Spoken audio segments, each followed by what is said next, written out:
Hi, this is Tim Sanders, founder of the OMNIA Radiation Balancer, and I'm honoured to have been a guest on the Journey to Truth show.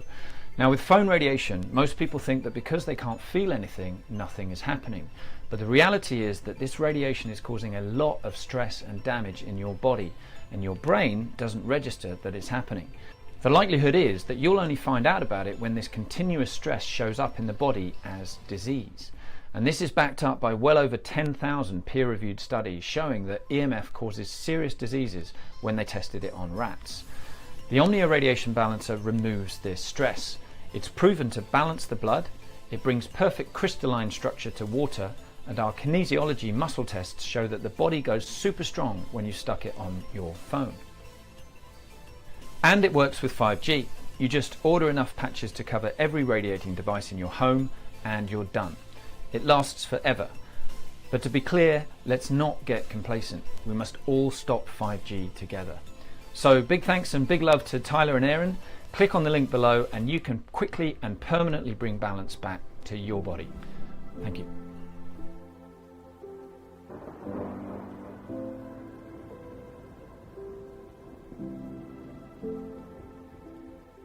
Hey, you're listening to Journey to Truth podcast. As you notice, Aaron and I are in separate locations tonight due to some icy weather.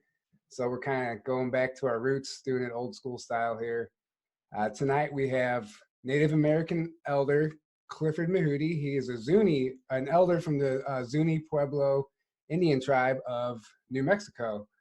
And his mission is to bring forward, he's a wisdom keeper of Zuni history and spiritual teachings, and he's bringing forward that information to the masses because it's crucial right now. He brings a whole new perspective on our roots, where we came from and who we are. And if we don't truly know that stuff, we'll never know where we're truly going. So I'm super excited to get a history lesson from Clifford tonight. We're so happy to have you on, Clifford. How's it going?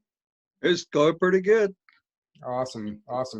So yeah, if you want, I would absolutely love if you could just briefly tell people who you are and explain your mission as far as bringing this information forward at this time and why it's crucial at this time. Yes, my name is Clifford Mahooty. I'm with the Zuni Indian tribe from New Mexico, United States of America, and I am 76 years old. So I have throughout my whole life studied quite a bit my roots on the Indian reservation and went out into the world. And I am also a civil environmental engineer. I have a bachelor's degree in engineering, and I have worked in many organizations, private industry, corporate America, and many government programs. And also I have served as a public health service officer in U.S. Public Health Service. So it's been a pleasant journey, and I have no regrets about the profession that I chose. I just wish I had longer life to complete a lot of these things that I started. But the other thing too is that I belong to many orders within the Zuni tribe. I belong to the Medicine Society, Kachina Society, clan, and numerous organizations within our Pueblo cultural, religious, spiritual systems. Now, I have been working on this type of information to let the people know out there that we as American Indians still exist in this country. I've been watching the news on the radio, right, during the impeachment hearings, and the messages that go out every day is that, this country is never recognized as the country that belonged to the Aboriginal people of this land.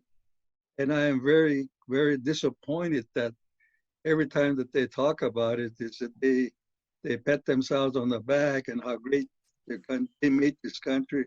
Well, this country was not discovered. He was here all this time.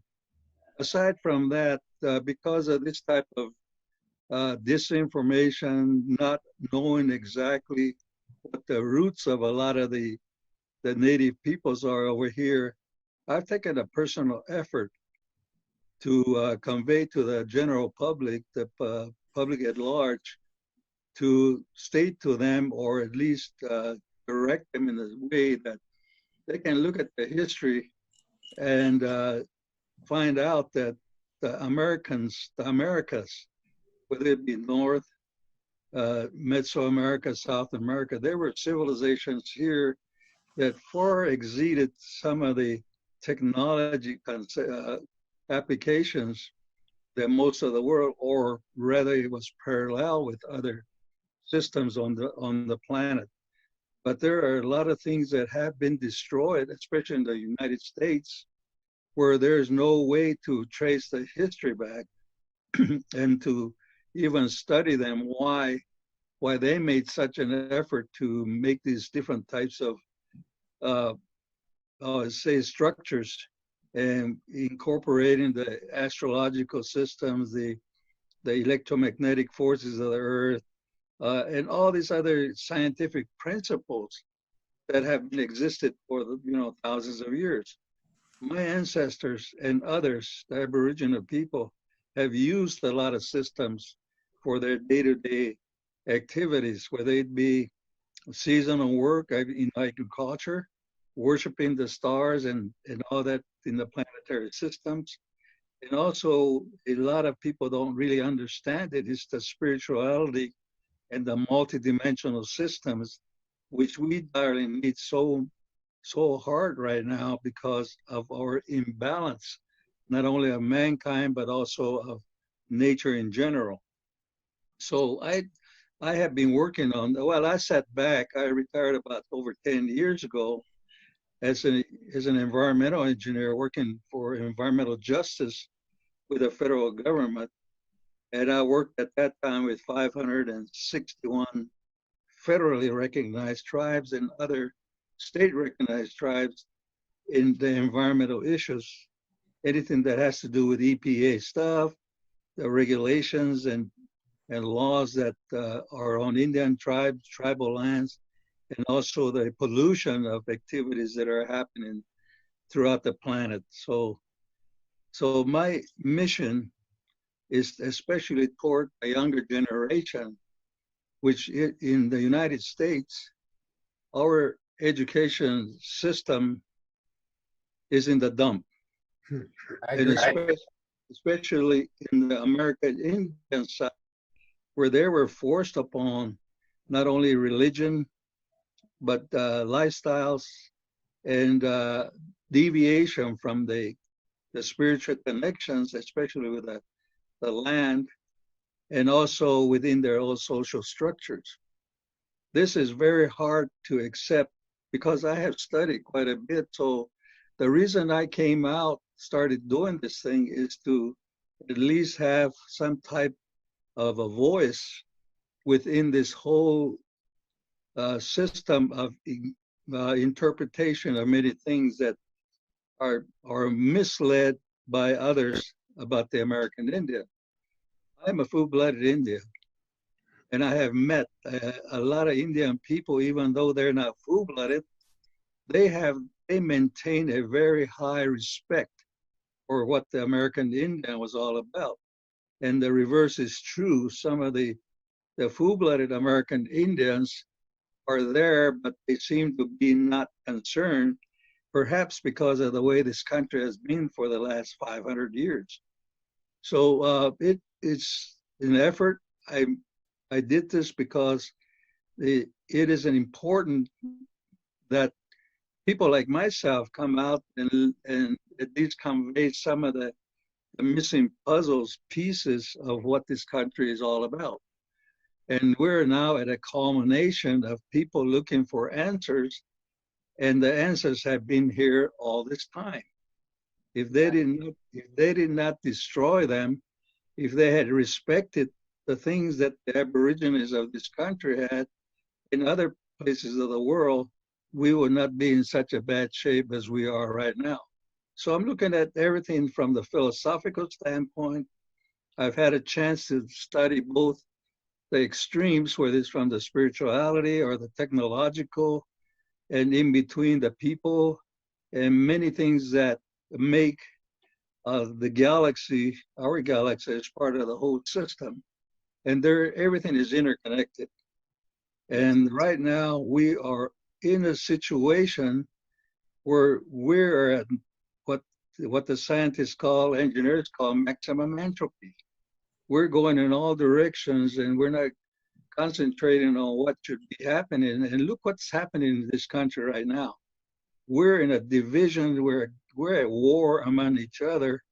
And those people that are in power are the wrong ones that are heading organizations, which is against a lot of things that whatever we call God, whoever we call God is all about, and spirituality. So this is one of the reasons that I'm doing this type of work.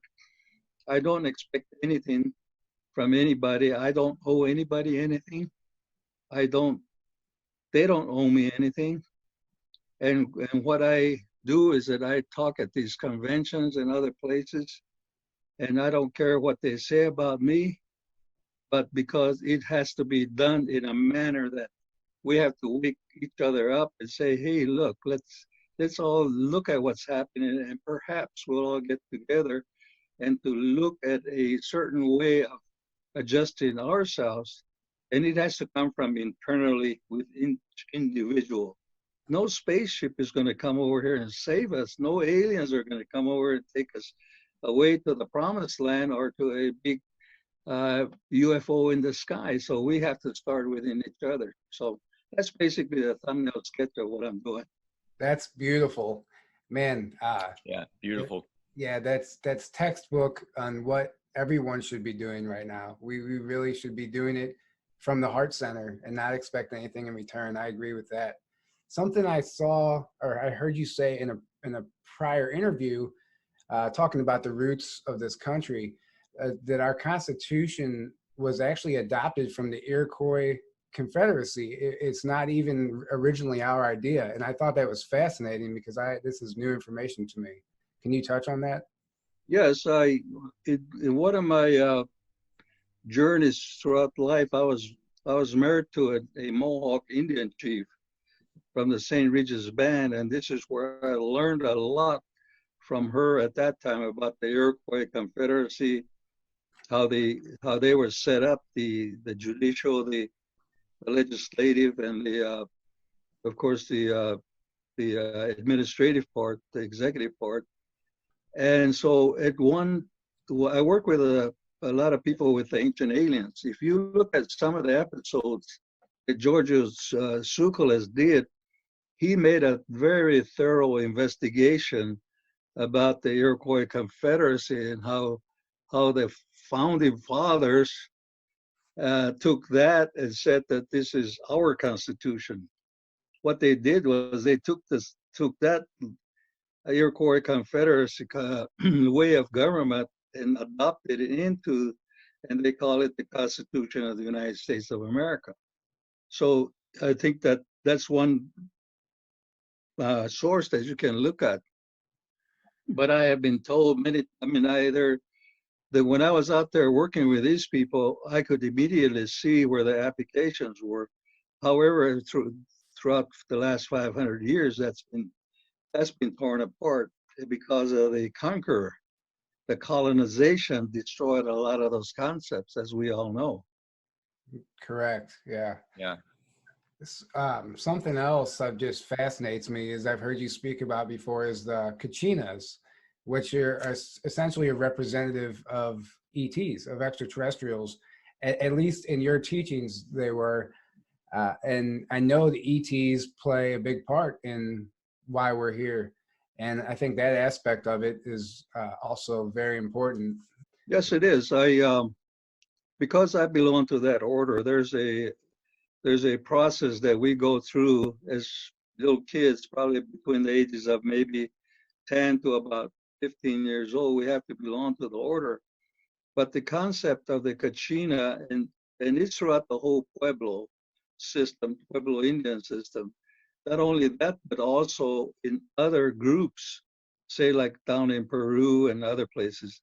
A good example is the Cocopelli, whoever or whatever Kokopelli was, because he belongs to that group of the Kachina, and the word in front of that is Koko, which means Koko.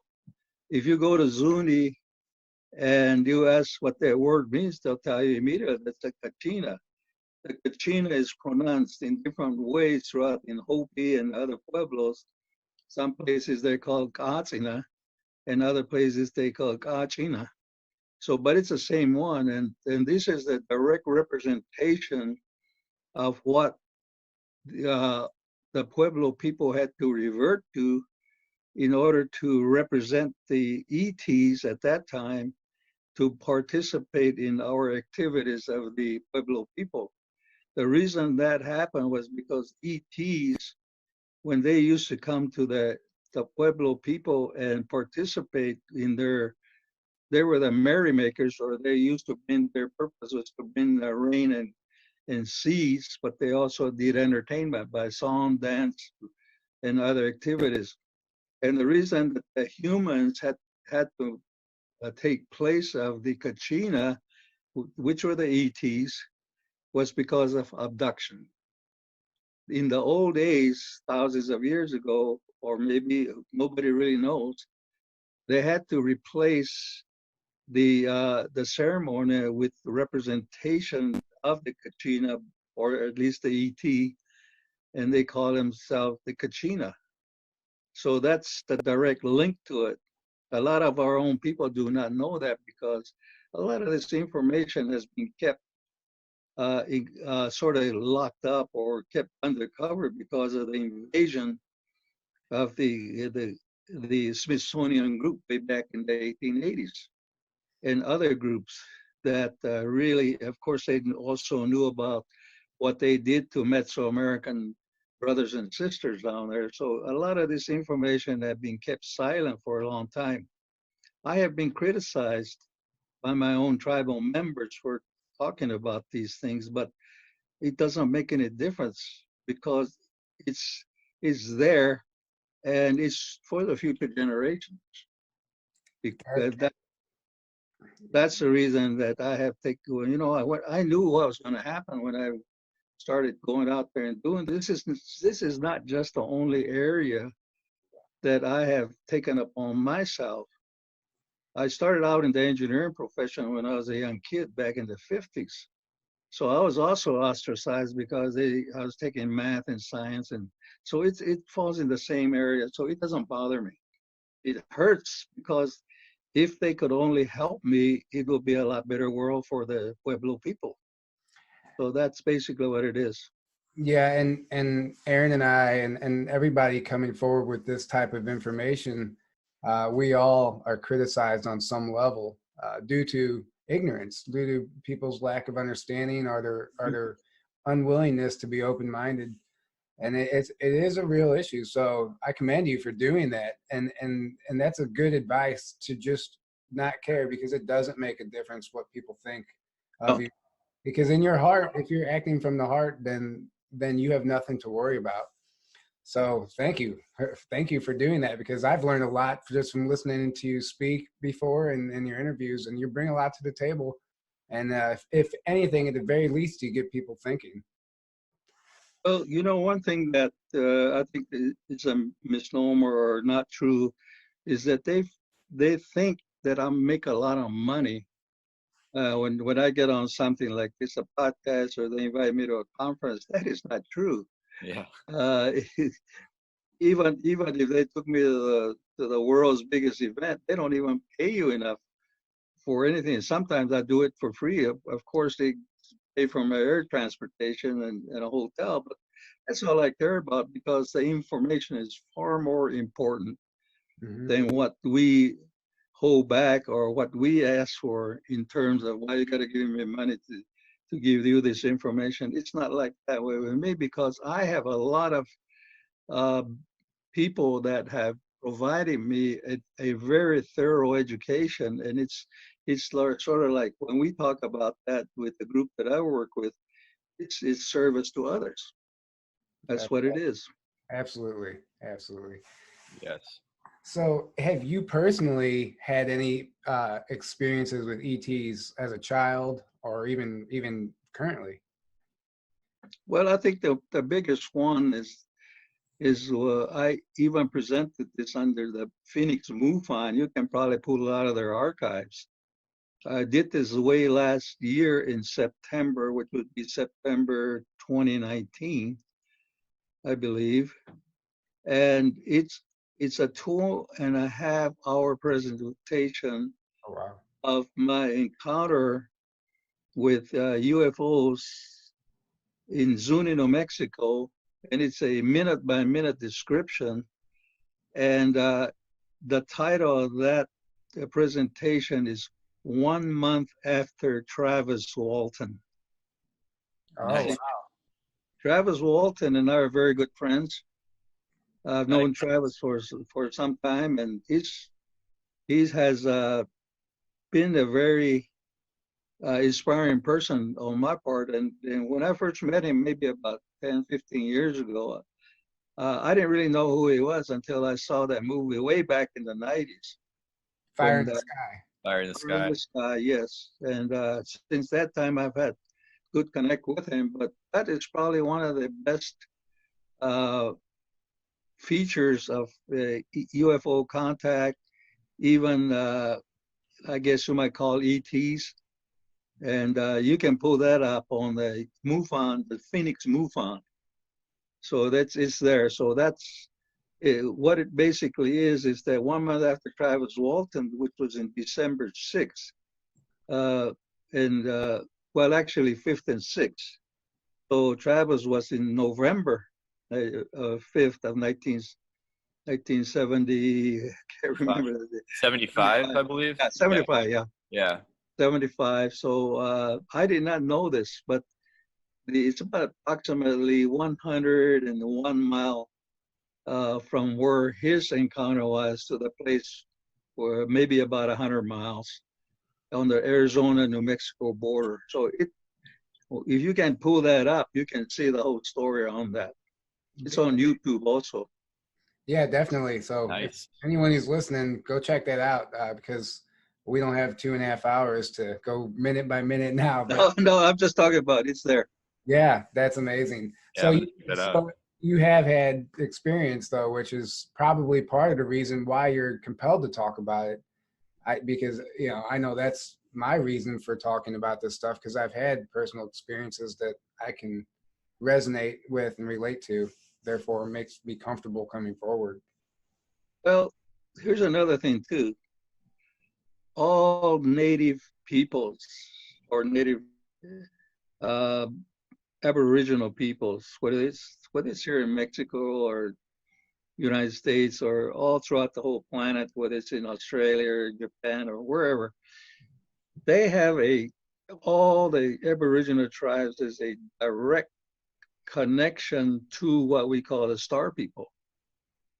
And of course, people like the History Channel and Ancient Aliens, they do a very good job of doing that type of but of course they call it a theory, which it is a theory, but there's a lot of evidence. We still practice that today.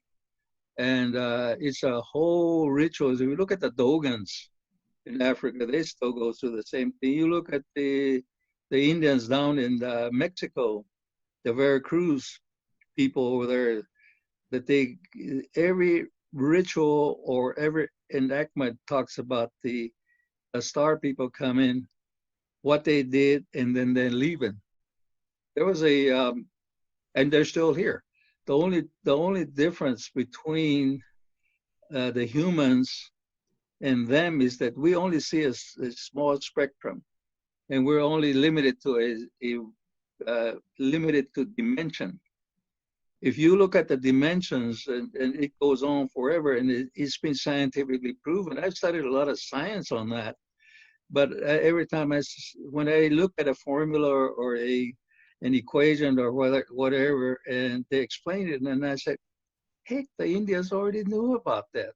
But we didn't have any formulas for that. We just knew about it, that's all part of the inner knowing that I think you get automatically when you are living from that heart center, and you're being authentic, and you're not bombarded by all this external information that's pulling you away from the truth. So I think that goes hand in hand with it. Yeah, there's about 3 or 4 years ago, well, actually three, I work with many different folks. Last year, we decided that we're going to no longer keep some of that American Indian information sort of set back, because now we're just going to start coming out with it regardless of what happens. It's part of the disclosure effort. And a lot of people have been talking about disclosure of the American Indian, I mean, the American government.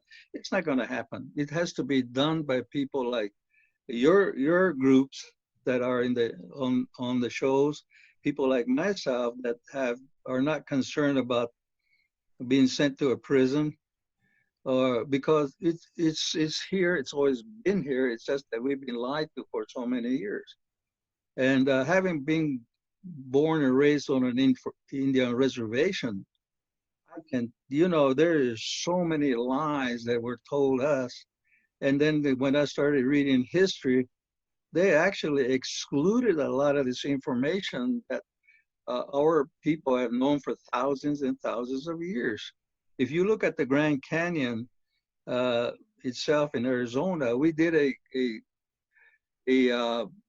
it's on YouTube. It's called Expedition to Sipapu, where the Buddhists and the Egyptians and the American Indians were here at one place. Yes, they were. And the Kincaid expedition in 1908, I believe it was the start of that. And so you can go to any Indian group out here in the Southwest, and they'll tell you exactly the same thing. I even did a thing about when Lemuria sunk, and where those people, what happened to them, where they went, and it's still practiced to this day. The only problem is you got to know the language. You got to know the language, but there's many different layers in every Indian group or tribe. Is that you have to know the language and how to describe it. Well, this is a perfect segue into a question I want to ask you about inner Earth and the inner Earth beings, because from my understanding, parts of the Grand Canyon are possible entryways into certain cavern systems, let's say. And the ant people I know were talked about in this area. And I was just wanted to know your thoughts on inner Earth itself. And did that ever come up in your teachings? Well, it's again, it's part of our rituals. It's part of our ceremonies. The songs and the prayers and everything else are right there. Again, you have to sit and listen to it. My own people criticize me when they say that, well, he's just giving away secrets. I say, why would it be a secret when they say that in public? All you have to do is listen. And what they talk about is how they originated, the journeys that they took, who they met, how they came about where we're at. And they talk about the inner Earth. Our people actually generated for this world now from the inner Earth. Now you go one step further in the Grand Canyon, there's a lot of Indian tribes, the Hopi, the Zuni, and there's still some in there called the Havasupai. And the Coconino people, which are spread out here in southern New Mexico, Arizona and New Mexico. So it has always been known that the last catastrophe, and as we all know, or at least the scientists say, that the world has flipped over on its axis 13 times. And the last one was destroyed by mankind, and they had to go for refuge, and this is where they went, into the inner world. That's where they were saved. And you can go to any Pueblo in Arizona or the Hopi or any other tribes within the Southwest, and they'll tell you the same story. The only problem is that nobody took them serious. Well, we were talking about the inner Earth, and this is where the ant people and the insectoid people and other forms had guided them, or at least probably upgraded them, because there's an upgrade that happens even after they came out of the ground, so to speak. And the proper term, I mean, the common term they use is the SIPAPU, SIPAPU, which are right there at the confluence of the Little Colorado and the Big Colorado and the Grand Canyon. It's right there where the Hopi emerged from. And the Zuni is up in one of the, up at the higher level, which at one time was probably the same level as the river at one time. But so there's many other places on the planet of other Aboriginal people. There's the Yavapai Nation, which is in near Sedona. Their emergence place is the Montezuma Well, and that well has never increased or decreased its flow for I don't know how many hundreds of years. And so there's a lot of springs that are referred to that were directly connected to the inner earth. And we've always believed in the inner earth people, and they're part of that whole group of what the Zuni call the raw people. Raw being that they're non-human.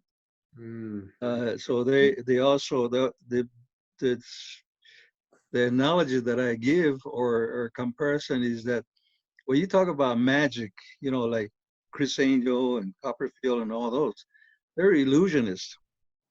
But yeah, I was talking about the Magi this morning about the Star of Bethlehem and all that. And of course, the word magic came from those people. But the term that I use where a ET can walk through a solid concrete wall and appear in your bedroom, standing at the foot of your bed, that's what I could not find a definition in the dictionary, English dictionary. So I refer to that as cosmic magic. It's a multidimensional way of, it falls into quantum mechanics in physics and other related mathematical activities in high order science. So that falls into the same thing of the inner earth people. The inner earth people are also part of that group, not only the inner earth, but also of the star people, what the Indians call star people.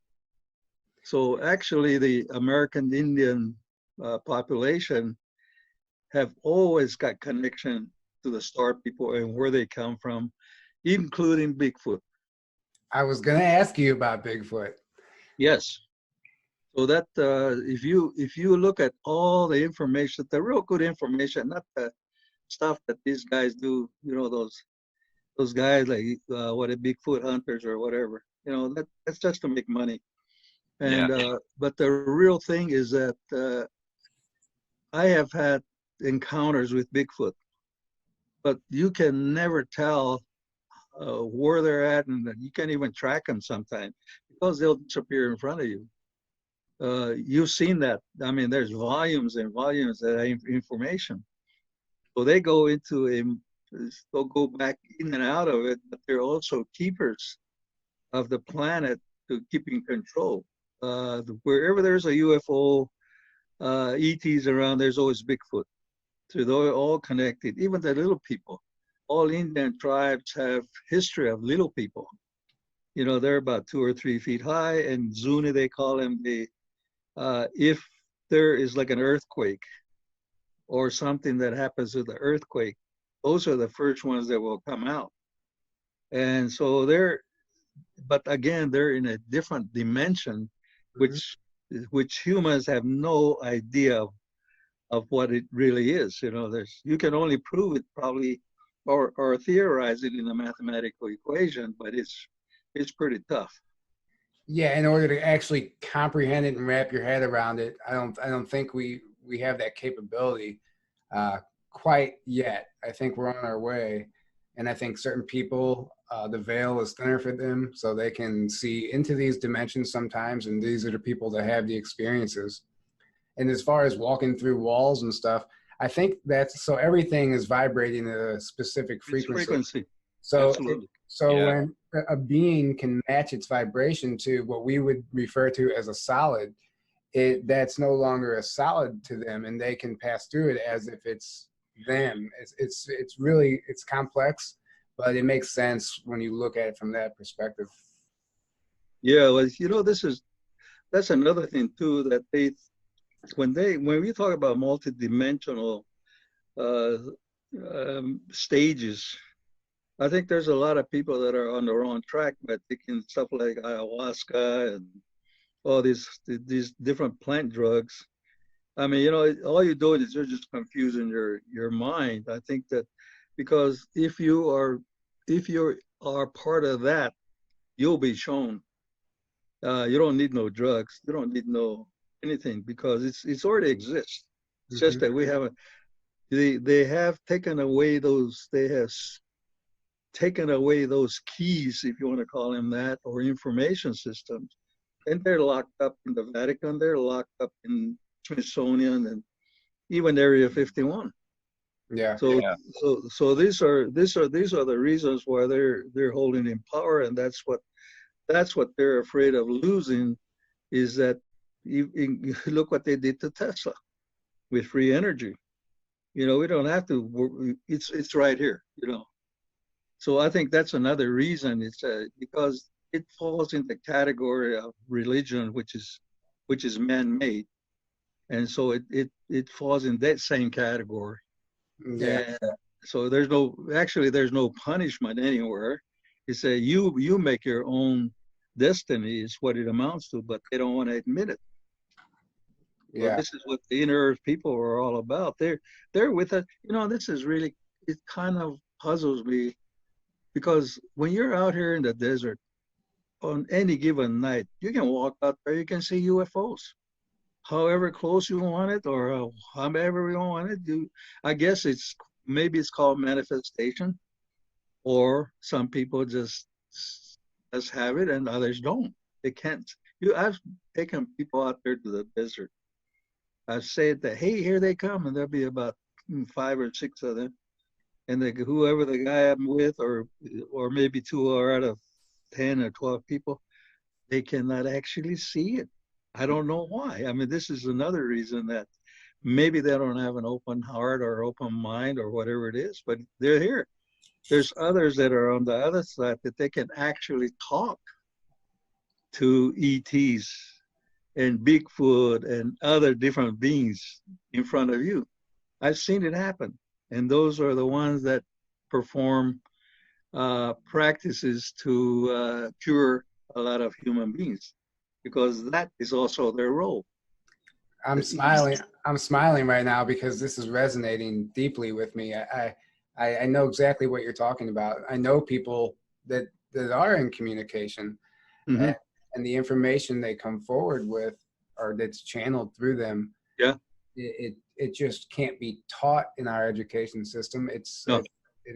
But what's interesting, it's when you hear that information, it's not like you're being taught it. It's like you're remembering it. You already knew it, and it's just kind of being activated within you. And then that's how you really discern what's true and what's not at that point.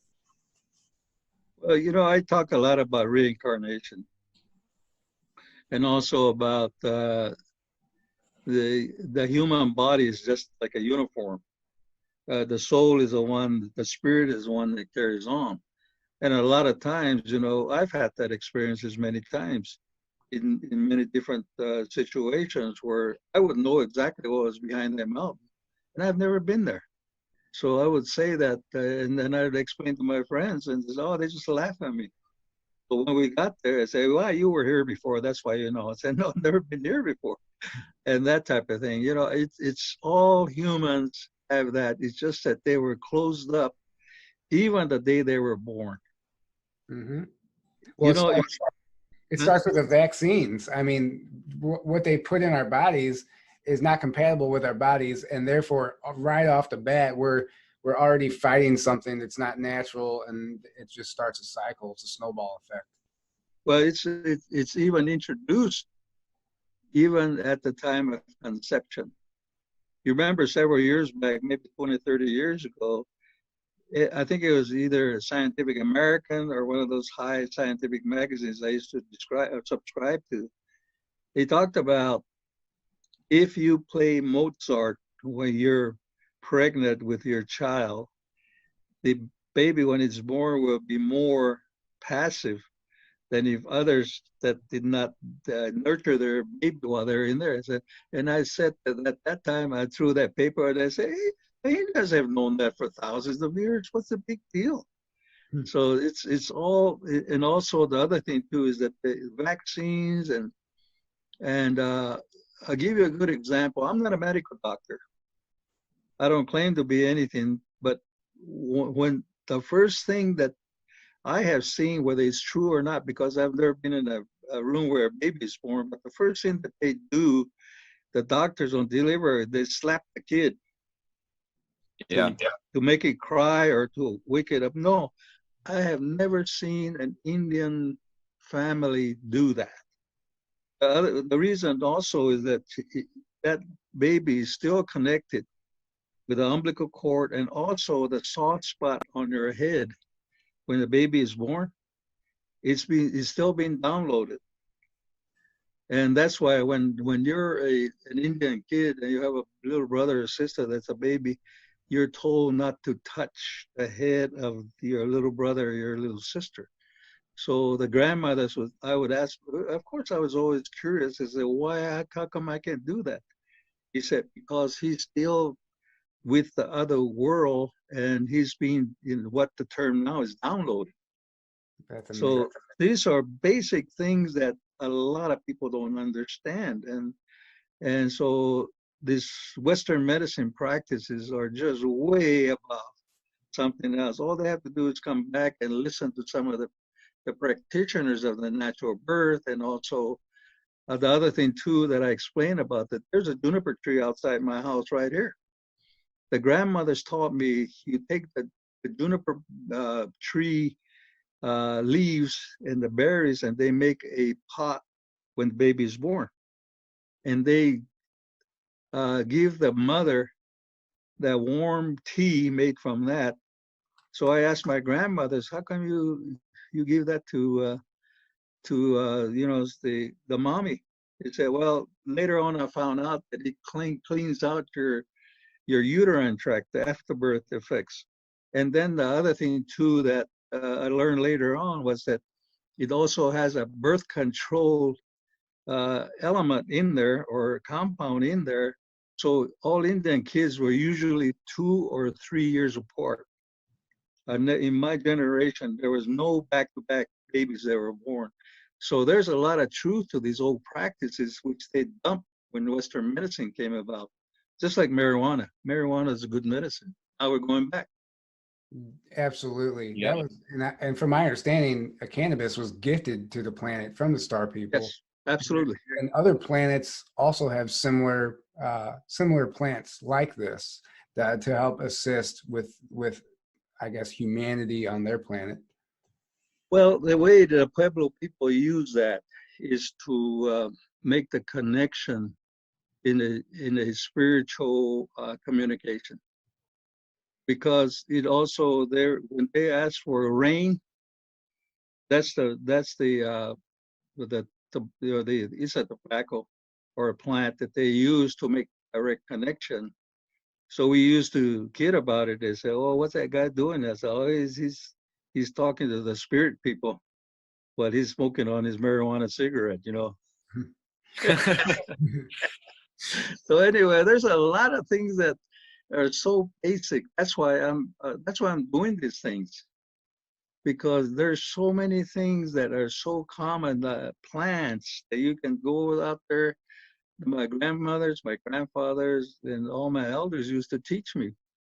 You have a stomach ache, you go out there to the riverbed where it's out here in the desert. You just take a clay ball that was left over from a flood. You just put that and just swallow that.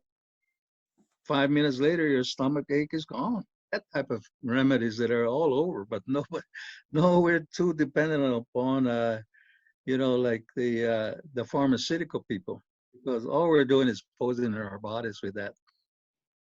I mean, it's a scam, in my opinion. Yes. The whole system.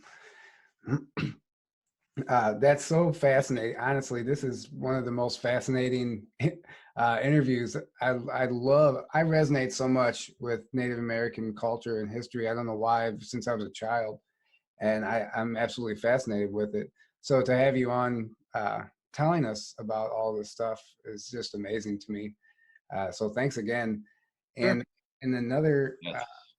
I wanted to ask you your opinion on giants, because from my understanding, there were giants roaming the earth back in history as well, and we have evidence, but that's also being suppressed as far as skeletons and stuff. Do you have any information on that?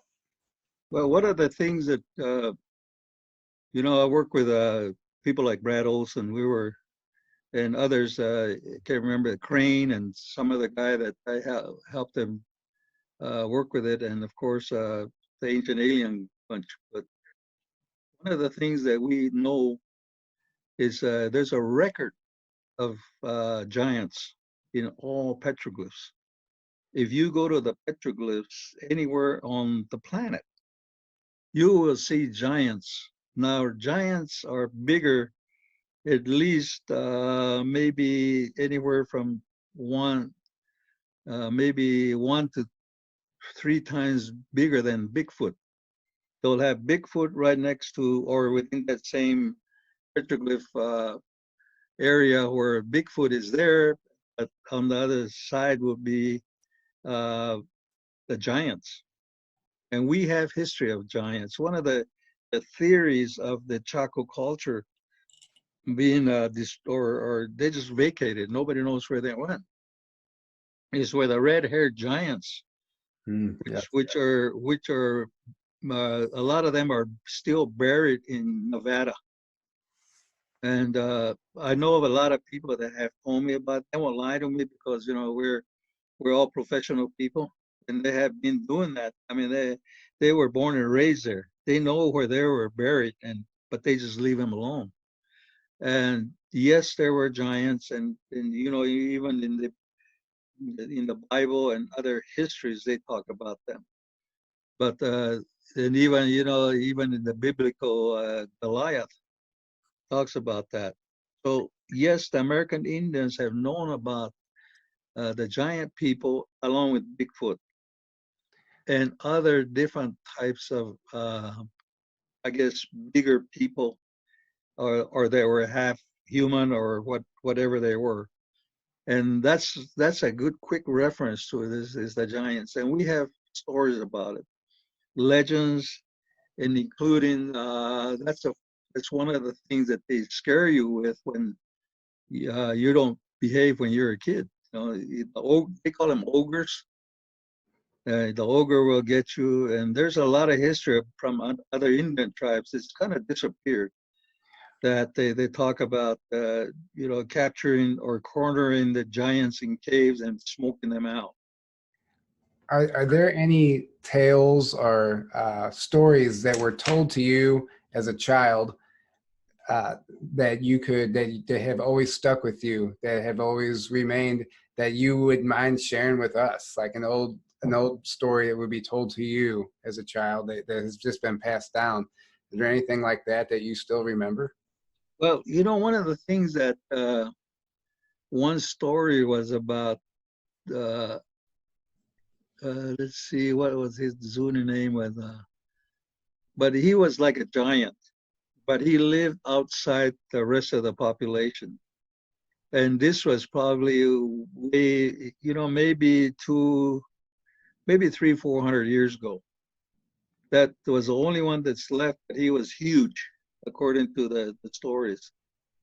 But that I don't remember anything that directly related to any of the giant type people. Maybe when I was a small guy, I didn't know that there was such thing as giants. All they said was, well, he was a big person. Yeah, So it's pretty hard. that's interesting. Have you heard of? Are you familiar with the Cahokia Mounds here in North America? Central, it's East St. Louis, essentially. It's in Illinois. Well, you know, I used to go to Serpent Mound for a number of years, Yeah, I know about and yeah, and a lot of those, you know, there's a lot of theories on that. But back in the old days, oh, maybe thousands of years ago, they used to go back and forth. You know, there was a huge population of American Indians. I'm talking about millions. So they had what I understand about you know, the, those type of mounds were that they were created also not by them. Maybe they helped whoever the people were, but I I don't really have any good information because that was not part of my studies, and the remaining ones are pretty well shot. You know, like Serpent Mound is still in good shape, and right close to that is the Woodhenge. Yeah, Remember that Woodhenge is actually at Cahokia Mountain site. Yeah, I Yeah. was there. Oh, That where was you? Oh, nice. yes. Yeah, that's about 25 minutes away from us Yeah, here. I didn't have time. I didn't have time to read. See, this was in March. Yeah, it was in March. It was cold. Hmm. So I just only had so many days that I had to spend there, you know. I was hoping that I would spend at least 3 or 4 days just going over there at that site and finding out more information. But the guys that I had were pretty well up to date. I mean, you know, with their information. But I was out there at that site. I took pictures of that from the highway. Nice. Yeah, it's right off the road. Really? Yeah, it's right off the road. Yeah. But there have been many places, especially out here in the Southwest, that were a lot of them were destroyed by early colonials, ranchers, and there were a lot of them were the happy hunting groups called the anthropologists and archaeologists. You know, they wanted it for their front yard, so they used to destroy a lot of that stuff. And in my own tribe, and in my own lifetime, I have gone back to a lot of these ancient sites, which we left them alone as kids. They're totally gone, destroyed. Mhm. So when we had, there's one that I know of, which I've never gotten up there, is a Stonehenge on top of a mountain, and the term for that is where they were on, where they were on the top of of the mountain. Hmm. And that reference, I studied it back to where that's where the ETs came, and right before a ceremony, that's where they landed, and it's on top of a mountain. And the way that they explained to me is that it's like a mini Stonehenge. Wow. Wow. So Wow. are you familiar with any like ancient stargates, I guess is what what they refer to?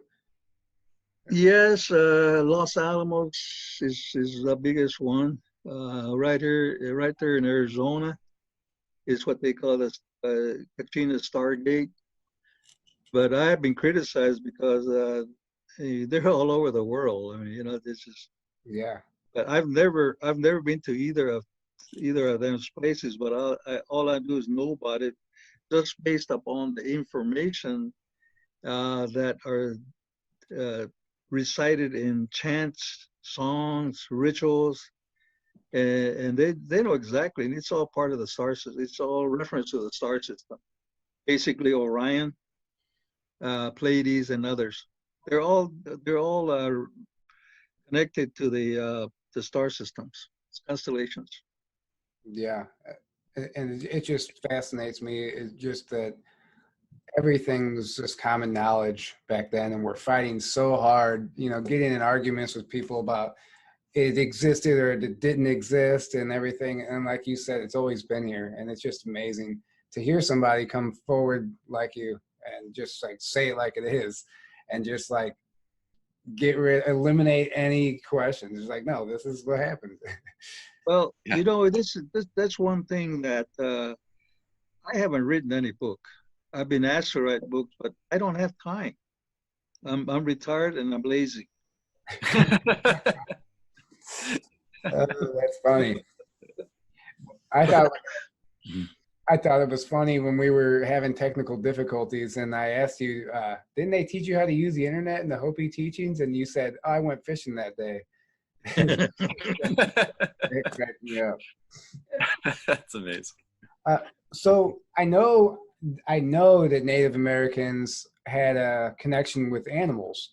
And as far as eating meat and eating food, it was always a sacrifice and you would transition the soul.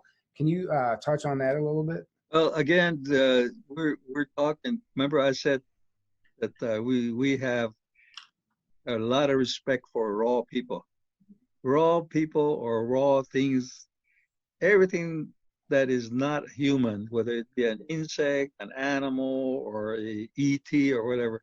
They are all referred to as raw people. The little red ant that walks around in your front yard, he's also a raw people. The big buck that you want to go over there and shoot with your 30-06 is also a raw people.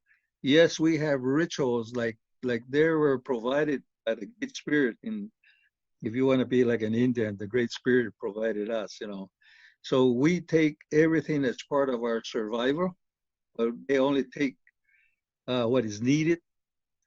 And then after we kill that certain animal, we have to give blessings to it because they gave us their meat and their for the food for us to survive. So we bless them as if they were high order people also. You know, we treat them like we call them like in the priesthood or whatever. So we prepare them also to go to the afterlife because it's just a reincarnation, it's a regeneration, rejuvenation of the life forms to keep us in balance. But now we're not. So this is what all Indian tribes or all Aborigines have rituals for that, and it's to give us life. Yeah, and from my understanding is, things that we've lost sight of we've lost sight of that whole practice in our modern times here. But I understand that the way I understand it is that these animals came here knowing that they were going to be they were going to be a sacrifice. Yes. They knew they were going to be food for you guys. So this was part of the deal essentially, and you guys honored it, and they honored it. Yes. Well, this whole system was set up long time ago by whoever or whatever whoever put the system in there, because the humans were they were upgraded many times, and so this was one of the things that they had to be informed about, and that's where the protocols come in. How do you go about doing these things? What ritual do you go through to take this animal? If you look at the stories of the buffalo, they used everything from that animal, the fur, the skins, the bones, everything. Just same way with what we used to do when we go out and kill a deer, and everything was used. It was not wasted. So we had a lot of respect for the animals that we got our food from. Yes, I think that's something that we've lost sight of, and it's that information in particular needs to be shared, because a diet is a huge thing right now. We're, like you said, we're eating poison for the most part every day, and if people can go back to those practices, it can really benefit us. And they can, there's a reason, you can go outside and see a UFO and someone else can't. Yeah.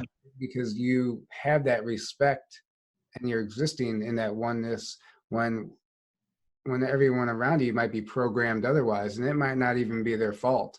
It's just something that we need to start being aware of. Well, this is where the awakening comes in. I address a lot of groups of people, whether in a conference or whatever, and I ask the question and say, what are you guys afraid of? I mean, they have been, like we were talking about, since the day you were born, you're pounded into things that are not true. and you're told you're actually a prisoner when you come to this planet. Whether it's either your parents' background, either the school system, the government, whatever. You're a prisoner. They don't have make kids have fun anymore. When they go out and they roll around in the dirt, they pick them up and they put them in a sterile situation. How can they resist other viruses when they're not treated like that? It's the same way with anything else. I mean, people are not taught to think for themselves. We have to force it into them, and this is one of the whole rebellion I took when I was a little kid. The government forced us to make us do things, and I told them not only no, but hell no. And so this is why I was called a radical when I was a little kid. I didn't believe in any of the stuff. They tried to make me a Catholic. They tried to make me a Mormon. They tried to make me a Protestant. And I absolutely refused. I told him, I said, we have our own God. Yeah. Well, kudos to you for standing up and having the insight to know better, because a lot of people don't question. We're taught not to question authority, so people just kind of go with the flow, I guess you could say, and what seems to be what they push as normal. Well, why, why you're going to be like that? Why waste your time in going sitting in the classroom? Why waste your time in going to try to be something? You might as well just be like anybody else. And because once you go to state, first of all, they don't teach you anything nowadays. And if more people would stand up and say, this is not right, and stand up for what they believe, this will be a better planet. There'll be a better communication. And this is where a lot of people think that you're just not making any sense. I said, no, I mean, that's what education is all about. See, a lot of people in this nation or the planet for that matter, are not educated. Education comes from within you and from your heart. It doesn't come from sitting in a classroom or sitting in church or getting on the internet. Or we used to be National Enquirer, now it's the internet. So you don't learn anything. You got to go out there and learn how to survive out there. This is where a lot of us that have been through this journey are not afraid to sit back and be slapped around, because it's a better world out there being your own person. Wow. Yeah. With that. Yeah. Yes. That's Amen to that. Amen to that. Yeah. You are quite literally filled with wisdom. Yeah. And this has been amazing. Thank you so much for coming on and doing this interview. I know we had some difficulties getting together, and thank you for putting up with everything. I guess, is there anything that you want to tell us before we wrap up? Are you speaking on any conferences this year coming up? Do you have any plans for 2020? Well, I've got one that is coming up in the first weekend in April. It's called the Human Origins Conference. It's in Albuquerque, New Mexico, and I think it's a 4-day thing. And they have people like myself, Brett Olson, Travis Walton, and the people that talk to the aliens on Sandia Mountain, Sue Walker, and Tom, White Otter. And a lot of people, you start paying attention to a lot of the aliens that have been here forever, and that they call it the Ponte. They call themselves, I think there's 4 or 5 who send them. I told them like many years ago, I said, oh, there's aliens up on the mountain. The natives have known about it for thousands of years. Within about a year, they had contact with those. So that should be a good session. Yeah, that's in April in Albuquerque. That's amazing. Yes. I love, and it doesn't sound like there's a huge ticket, like a lot of people, which I like. The smaller groups are more intimate, I think. So It definitely sounds exciting. Well, you know, on these meetings, even though I go to a lot of them, even though I'm not invited as a speaker, but I go over there and I sit in the corner somewhere, and people come around because I'm a messenger. That's beautiful. Yeah, man, I could listen to you talk all night. And I literally could. Aaron, you need to say something, just because you've been quiet over there. And, yeah, there was. I never felt like there was a good place to really butt in. Sure, but You guys are both. I mean, Clifford mainly you had so much good information. No, I mean, just the only thing I want to say is thank you so much, first of all, for coming on the show and sharing all this amazing information with us and sharing your wisdom. Because it's like the natives and these original people you guys have been on the planet for a long time, and you have your stories and your information passed down through generations to your own people that talk about the true history of the planet and the star people, like you say, like, which we call aliens. So it's like, to me, that's, if you want to talk about proof, that's the proof right there that we're not alone in the universe. It's like, you have all these cultures around the planet that have been around for a long, long time talking about beings coming here, that like they're your ancestors and they came down, and that's where you guys came from, and along with everything else, you have all the knowledge and wisdom to go along with it that has been preserved to a certain degree, through the ages. And it hasn't been until really recently in relative terms that we have all this so-called, like, we think we're like in the enlightened ones now, like with the modern mainstream information, and it's not at all. Like you said, it's like the real stuff has been around a long, long time. And so thank you so much for sharing this information and getting out there and helping wake people up to all this stuff, because it's very important. So thank you. Yeah, you're very welcome. Yeah, absolutely. So we're going to go ahead and wrap it up with that. It's a great point, Aaron, as far as, there's your proof right there. People argue what proof is and what is evidence, but it all comes from within, like you said. And Yes. If you're on the right path, you'll discover that on your own. No one needs to tell you anything, because you'll just know. And also we have t-shirts available now. We'll put the link below.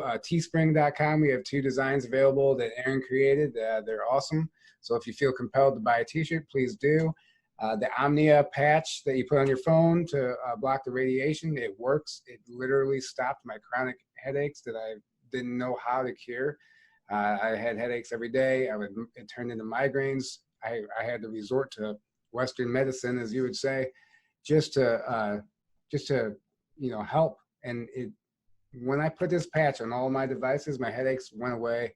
So it really works, and I highly recommend. I highly recommend putting these on your devices, because we're being poisoned otherwise. Even if it's not food, it's from the radiation, and God knows what else. So I just wanted to put that in there, and make sure you consider subscribing if you enjoyed this or you enjoy what we're doing. If you want to show your support, we have posters on the way, and everything else. It's a big year. Thank you so much for coming on, Clifford. This has been absolutely incredible. I can't wait to get this out, and everybody needs to hear this. And everybody who hasn't heard of you, I'm excited for them to get a glimpse of what you're all about. So with that, I guess we'll end it. Good night, everybody, and thanks for listening. Good night. Good night. Good night.